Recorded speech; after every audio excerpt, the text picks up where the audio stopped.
আসসালামু আলাইকুম। সংবাদে আপনাদের সবাইকে স্বাগত জানাচ্ছি। আমি ফিরোজ তোহা। শুরুতেই সংবাদ শিরোনাম। বাংলাদেশের সর্বশেষ গুরুত্বপূর্ণ আপডেট সংবাদে আপনাকে স্বাগত। শুরুতেই সংবাদ শিরোনাম, পরে বিস্তারিত। প্রথমে জানাবো, দিল্লিতে মায়ের সঙ্গে জয়ের ঈদ, দেশে নেতাকর্মীদের নানা প্রশ্ন ও ক্ষোভ। নিশ্চিদ্র নিরাপত্তায় নয়াদিল্লির একটি সেফ হাউসে থাকা মা শেখ হাসিনার সঙ্গে ঈদ উদযাপন করছেন সজীব ওয়াজেদ জয়। গত মাসে মার্কিন পাসপোর্ট নেয়ার পর ঈদুল আজহার আগের দিন দিল্লিতে যান জয়। তবে বর্তমানে পরিস্থিতিতে মা ছেলের এমন ঈদ করা নিয়ে কার্যত নিষিদ্ধ আওয়ামী লীগের সাধারণ নেতাকর্মীরা তুলছেন নানা প্রশ্ন। অনেকেরই মধ্যে সৃষ্টি হয়েছে এক ধরনের চাপা ক্ষোভ। কারণ গণ অভ্যুত্থানে শেখ হাসিনা পালানোর সময় তার নিকটাত্মীয়দের দেশ ছেড়ে পালানোর কথা বলেছিলেন, কিন্তু নেতাকর্মীদের বিপদে ফেলেছেন। জানাবো, ত্রাণের আশায় কে প্রাণ গেল আরও নিরীহ ৪০ জন ফিলিস্তিনির। ফিলিস্তিনের গাজায় দুটি ত্রাণ বিতরণ কেন্দ্রের কাছে ইসরায়েলি বাহিনীর হামলায় ৪০ জন ক্ষুধার্ত ফিলিস্তিনি নিহত হয়েছে। আহত হয়েছে প্রায় নতুন করে ২০০ জন। তারা ত্রাণ আনতে গিয়ে একটি ত্রাণ বিতরণ কেন্দ্রের কাছে গিয়েছিল। সেখানে গুলি করে নিরীহ এই ফিলিস্তিনিদেরকে হত্যা করেছে দখলদার বাহিনী। এরপর জানাবো, এবার সড়কপথে গাজার উদ্দেশ্যে ১৫০০ জন অধিকার কর্মী। ফিলিস্তিনের অবরুদ্ধ গাজা উপত্যকায় ইসরায়েলের অবরোধ ভাঙতে এবার সড়কপথে উপত্যকাটিতে অভিমুখে রওনা দিয়েছেন শত শত অধিকার কর্মী। তারা তিউনিসিয়ার রাজধানী তিউনিস থেকে রওনা দিয়ে লিবিয়ার রাজধানী ত্রিপোলিতে পৌঁছেছেন। আজ বার্তা সংস্থা এপির এক প্রতিবেদনে বিষয়টি নিশ্চিত করা হয়েছে। এদিকে সেনা সংকটে ভুগছে দখলদার ইসরায়েলের সরকার। গুরুত্বপূর্ণ পদে নারীরা। গাজা উপত্যকায় গত ২০ মাস ধরে চলমান গণহত্যা চালাচ্ছে দখলদার ইসরায়েলি বাহিনী। দেশটি তীব্র সেনা সংকটে ভুগছে, কারণ হামাসের হাতে ইতিমধ্যেই ইসরায়েলের ৫০০ সেনা নিহত হয়েছে। আজ গণমাধ্যম মিডল ইস্ট মনিটরের এক প্রতিবেদনে তথ্যটি নিশ্চিত করা হয়েছে। জানাবো, তীব্র গরমে দিল্লিতে রেড অ্যালার্ট জারি। ভারতের রাজধানী দিল্লিতে রেড অ্যালার্ট জারি করা হয়েছে। তীব্র গরমের মধ্যে হিট ইনডেক্সে তাপমাত্রা ৫১.৯ ডিগ্রি সেলসিয়াসে পৌঁছানোর কারণে নাগরিকদের এই সতর্কতামূলক তাপমাত্রার কারণে রেড অ্যালার্ট জারি করেছে এবং নিরাপদে সবাইকে চলাচল করতে বলা হয়েছে। প্রিয় দর্শক, এতক্ষণ শুনছিলেন সংবাদ শিরোনাম, এবারে বিস্তারিত। তবে তার আগে বন্ধুরা, অনুরোধ থাকবে এই সংবাদটিতে একটি লাইক দিন। এই চ্যানেলে আপনি নতুন হয়ে থাকলে আমাদের সংবাদটি দেখতে দেখতে চ্যানেলটি সাবস্ক্রাইব করে রাখুন। কমেন্ট করে বন্ধুরা আপনার মূল্যবান মতামত জানিয়ে দিন আপনি বিশ্বের কোন দেশ থেকে বা বাংলাদেশের কোন স্থান থেকে আমাদের সংবাদটি দেখছেন এবং শুনছেন। আর বন্ধুরা, গাজা যুদ্ধে আপনি যদি নিরীহ ফিলিস্তিনিদের ভালোবেসে থাকেন, কমেন্টে ইয়েস লিখে বিশ্ববাসীকে জানিয়ে দিন। সংবাদটি আপনার সোশ্যাল মিডিয়া ফেসবুকে শেয়ার করে বন্ধুদেরও দেখার সুযোগ করে দিন। এবারে বিস্তারিত।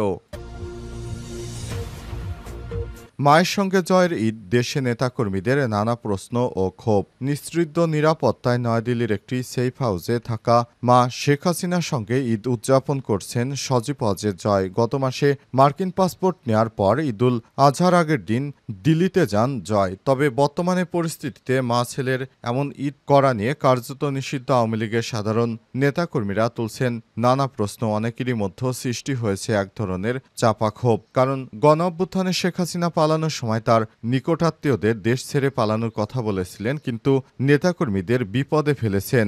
গণ অভ্যুত্থানের মুখে গত বছরের ৫ আগস্ট শেখ হাসিনা বাংলাদেশ ছেড়ে পালিয়ে যায়। আর শেখ হাসিনা বাংলাদেশ ছেড়ে পালানোর পর থেকে নানা ধরনের সমস্যার মুখে রয়েছে দলটির নেতাকর্মীরা এবার দাবি করেছেন তাদের নেত্রী তাদেরকে না বলে কিভাবে বিদেশে চলে গেল, বিষয়টি কোনোভাবেই বোধগম্য নয়। এখন ঈদের আগে আবার গোপনে শেখ হাসিনার ছেলে নেতাকর্মীদেরকে না জানিয়ে আবার গোপনে তার মায়ের সঙ্গে দেখা করতেছে। এটি কোনোভাবেই নেতাকর্মীরা মেনে নিতে পারছে না। কারণ তাদের উপর যেভাবে অত্যাচার করছে, তারা যেভাবে অত্যাচারিত হচ্ছে, শেখ হাসিনার দলকে ক্ষমতায় রাখার জন্য তারা কাজ করেছিল। এটি কি তাদের অন্যায়? কারণ অন্যায় যদি নাই হবে, তাহলে কেন এখনো শেখ হাসিনার ছেলে বিদেশে এসেছে কিন্তু তার মায়ের সঙ্গে দেখা করলেও নেতাকর্মীদেরকে এ বিষয়ে বিষয়ে কোনো সৎ পরামর্শ দিতে পারেনি। তাই নেতাকর্মীরা শেখ হাসিনা এবং তার ছেলের প্রতি ব্যাপক ক্ষোভ প্রকাশ করেছে। নেতাকর্মীরা জানিয়েছে, আমরা এমন একটি দল করি যেখানে নেত্রী পালিয়ে গেল কিন্তু আমাদেরকে আগে থেকে কিছুই জানায়নি। আমরা এখন কি করব, কোথায় যাব? আর নেত্রীর ছেলেও ভারতে এসেছে কিন্তু আমাদেরকে কোনো বিষয়ে কোনো আপডেট দিচ্ছে না। এমন হলে এই দল করা আর মার খেয়ে আমরা এতদিন কি করলাম?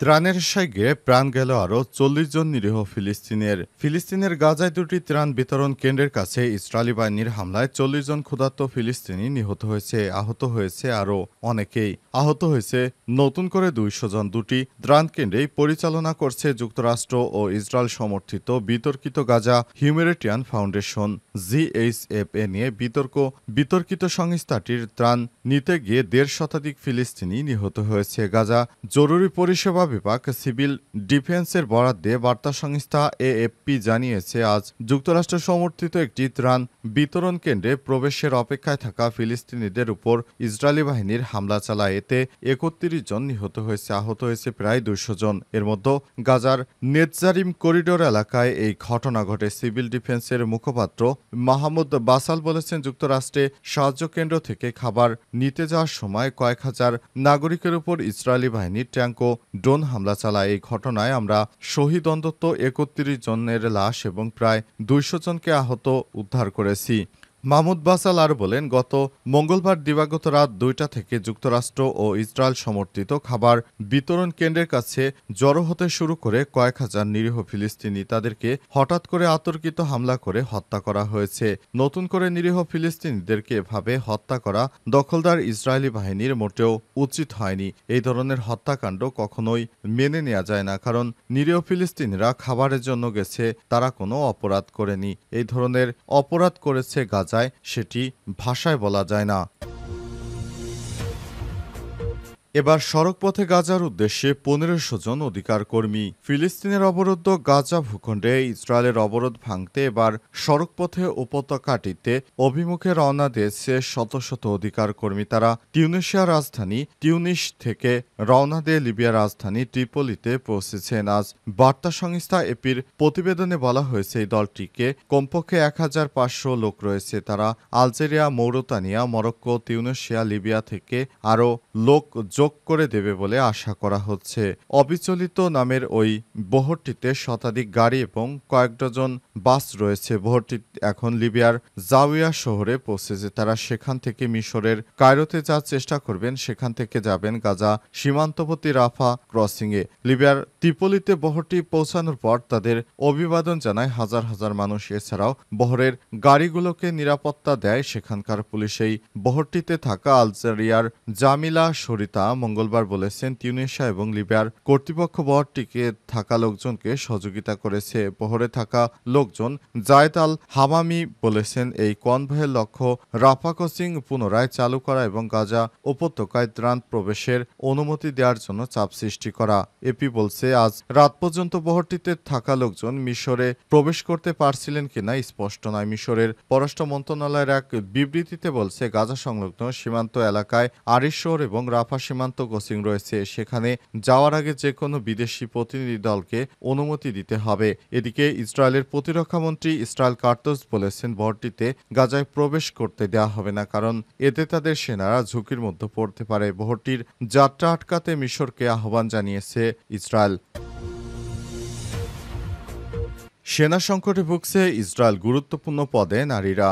গাজা উপত্যকায় গত ২০ মাস ধরে চলমান গণহত্যা চালাচ্ছে ইসরায়েল। দেশটির তীব্র সেনা সংকটে ভুগছে, তাই গুরুত্বপূর্ণ সামরিক ভূমিকা পূরণ করছে নারীরা। আজ গণমাধ্যম মিডল ইস্ট মনিটরের এক প্রতিবেদনে এই তথ্য প্রকাশ করেছে। প্রতিবেদনে বলা হয়েছে, গাজা উপত্যকায় ইসরায়েলি আগ্রাসন শুরুর আগে নারী সেনাদের দায়িত্ব মূল সীমান্ত পাহারা দেয়া এবং পশ্চিম তীরে যেটিকে আন্তর্জাতিক অবৈধভাবে দখল করে চেকপয়েন্টের কাজের মধ্যে সীমাবদ্ধ ছিল, কিন্তু দীর্ঘায়িত এই সামরিক অভিযান নারীদের গাজা, লেবানন ও সিরিয়ার মতো ফ্রন্টলাইনে পাঠাতে বাধ্য করেছে। গত মে মাসে ইসরায়েলি সেনাবাহিনী স্বীকার করেছে যে তাদের 10,000 বেশি সেনার ঘাটতি রয়েছে। পরিস্থিতি আরও খারাপ হয়েছে কারণ গাজায় অভিযানে অংশ নেওয়া 9,000-এর বেশি রিজার্ভ সেনা বর্তমানে মানসিক ট্রমার চিকিৎসা নিচ্ছেন। ইসরায়েলি সংবাদ মাধ্যমগুলো জানিয়েছে এই যুদ্ধের সৈনিকদের উপর কতটা মানসিক চাপ সৃষ্টি করেছে, যা দীর্ঘমেয়াদী সামরিক কার্যক্রম পরিচালনার সক্ষমতাকে আরও ক্ষতিগ্রস্ত করেছে। এখন বলা হচ্ছে ইসরায়েলি যুদ্ধসেনাদের মধ্যে প্রতি 5 জনের একজন নারী। নারীরা এখন আরও বিপজ্জনক যুদ্ধক্ষেত্রে প্রবেশ করছে যাতে সেনা ঘাটতি পূরণ করা যায়। এই পরিস্থিতিতে জবাবে ইসরায়েলি সরকার এখন চরমপন্থী ইহুদি পুরুষদেরও বাধ্যতামূলক সামরিক সেবায় আওতায় আনার চেষ্টা করছে। তবে সুপ্রিম কোর্ট থেকে বিষয়টি বাতিল করার পর নেতানিয়াহুর বিরুদ্ধে এবার খেপেছে সেই দেশের সেসব ইহুদিরা। তারা বলছে, আমরা ধর্মচর্চা নিয়ে ব্যস্ত থাকি, আমাদের কেন এই ধরনের কাজে পাঠানো হচ্ছে? এটি কোনোভাবেই সম্ভব নয়।